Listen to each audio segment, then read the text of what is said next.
Hello and welcome back to the News Project Live on GNAT-TV's Facebook page. I'm Andrew McKeever, the news director at GNAT-TV's News Project. It's a pleasure to have you with us today on Friday, October 21st. We've almost made it through another week, and we have a few stories here to kind of just bring you up to speed with on what's been going on locally around our area here. First off, we're going to uh, looks like we're going to get reacquainted with COVID and all the other related accoutrements that go on with that, like face masks and whatnot. Statewide, the COVID-19 levels across Vermont hit a medium level this past week, which is the first time it's been above a low level since last June. That basically is a number of people per 100,000 that have been identified as having, the contact with the virus. And when the rate exceeding 10 hospital admissions per 100,000 people gets to that point, then we're at the medium designation, and we're at 11.7. The Department of Health reported this week. There are about 66 people across the state in the hospital, and 6 of them are in intensive care. This is not terribly unexpected, health officials say. In the past years, of course, as the weather has gotten cooler, as summer ends, people spend more time indoors. That's when, in the past couple of years, we've seen upticks in the virus. Again, not as severe so far as what we've seen in the past, but certainly a bit of a warning sign that, we may be done with the virus not yet done with us, apparently. What's of probably greater interest to those of us here in Bennington County is that Bennington County is the one state in the one county in the state that is at a high level. The other 4 other counties, Orleans, Lamoille, Caledonia, and Rutland, are at medium levels. So we are the county that has the most number of cases per 100,000 people, and obviously, getting a booster is a good idea. The latest round of boosters, perhaps being a little more mindful about when to wear face masks when indoors might not be a bad idea to kind of get reacquainted with some of those habits that we developed earlier during the pandemic, and I'm sure for many of us gratefully kind of let slide a little bit as things seem to be improving over the summer. You can get a booster, and also important to note, flu vaccine. Remember those flu shots that we used to get every year, or were told to get anyway? You can get them down at the COVID Resource Center and a couple of other locations around the county. That's the COVID Resource Center at the former Southern Vermont College Gymnasium, and that booster gives you one more layer of protection as well. So, just saying, the numbers are creeping back up again. So we don't want to go back to where we were at last year at this time or the year before. So moving on to a few other news items, and you'll probably notice as we run through these, housing is going to be the common thread here. Manchester Journal has an article today about the select board in Manchester trying to come up with an idea of what to do with that property on 301 Depot Street, which was part of an idea that the town had to kind of create a roughly 40-unit housing project there and maybe move the town hall there. That's where it used to be, but let's see, going back 25 years or so. Anyway, the town hall is not going to go there. They decided that that wouldn't be a good idea, but they are now opening it up to other developers to see if there's some interest in converting that property, those 3 buildings there along Depot Street, and the area behind them, which is a big parking lot, and then there's some more property up there on the hillside behind it. Um, but there have been concerns raised. Concerns were raised about the cost of moving the town hall there. They decided that wasn't going to work, but now would like to find some way to redevelop that property. The Manchester Designer Outlets has a lease on the property until next April.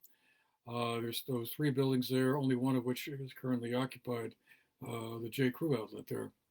Um, so the property has an assessed value of about 1.9 million. It's almost 2 acres, and I guess they're kind of trying to throw it open to see who might be interested in doing something with that. So certainly something to follow as we go forward. Continuing on with the housing front, up in Londonderry, they're also preparing to have a housing survey conducted to find out from local residents what kinds of housing needs are most paramount in Londonderry.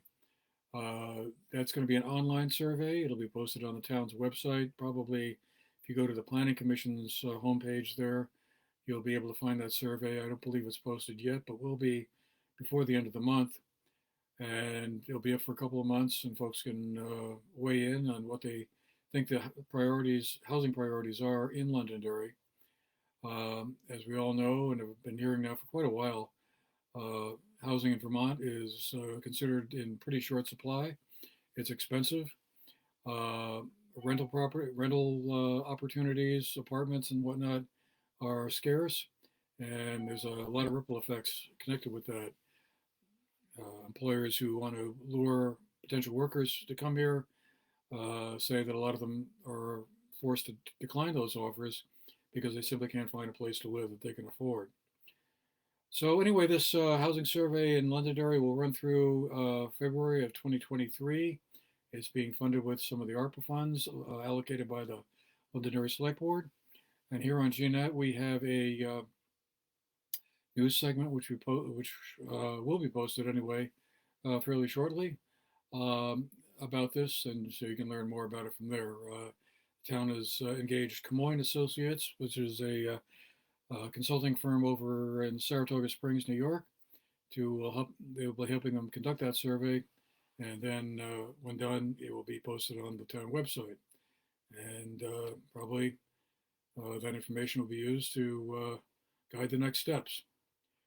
Speaking again of housing, next Wednesday, October 26th, uh, there will be a housing forum held in Manchester at the town hall. It'll start at 5 p.m. It'll run for about 2 hours.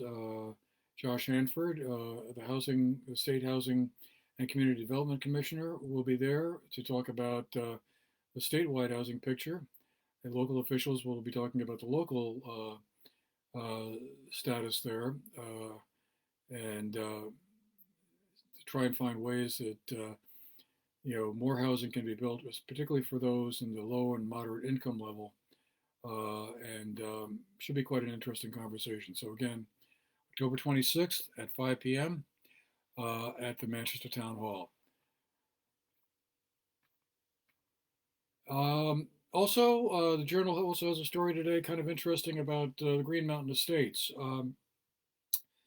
That's the area just off of Richville Road as you're heading out of town, and a neighborhood that was developed there several decades ago and had its own sewer system. It's been the subject of a long-running legal back and forth between the town and the property owners there, and it looks like that may be finally on its way towards some kind of resolution.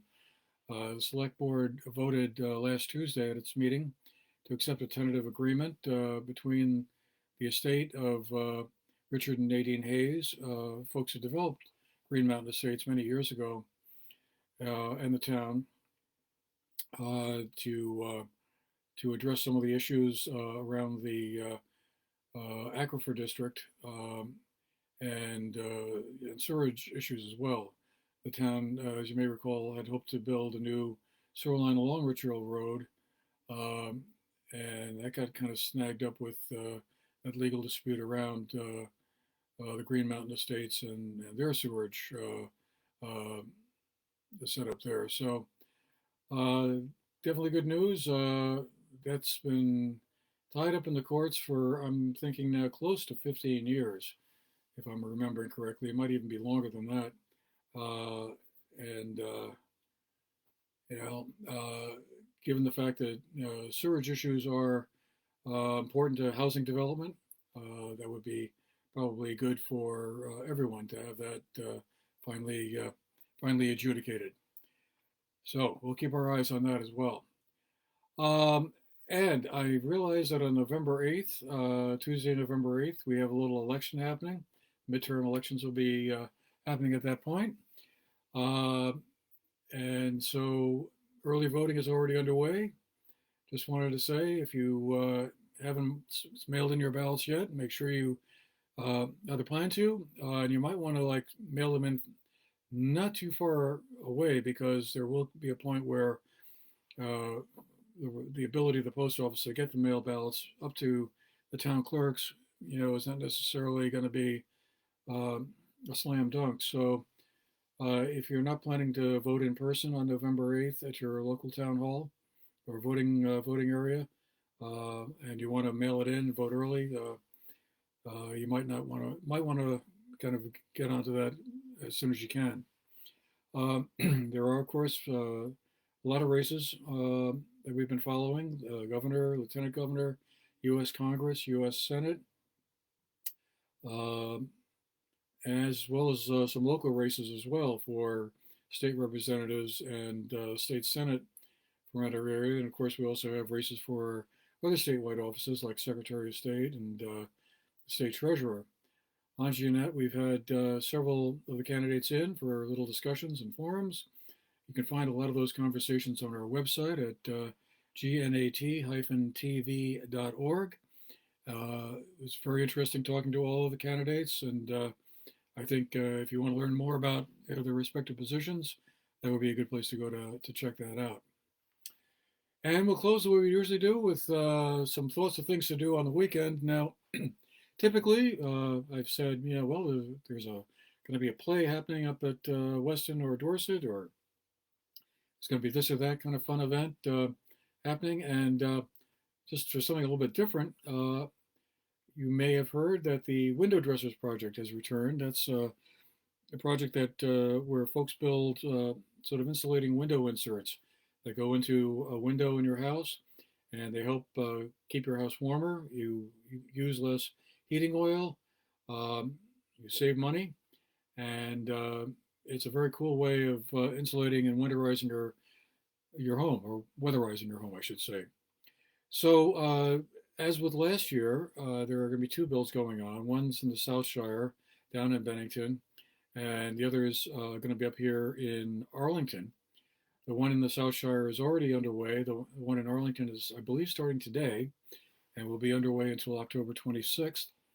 That's going to be held down at the American Legion Hall in Arlington. Um, I believe the work is going to be done between 8:30 in the morning and 5 p.m. If you have some free time and like to go down and help out, I know they're still looking for volunteers to help assemble the window inserts. So that would be, uh, something different to do, and kind of a nice little sort of community event. Kind of a lot of folks have compared it to an old-fashioned barn raising kind of thing.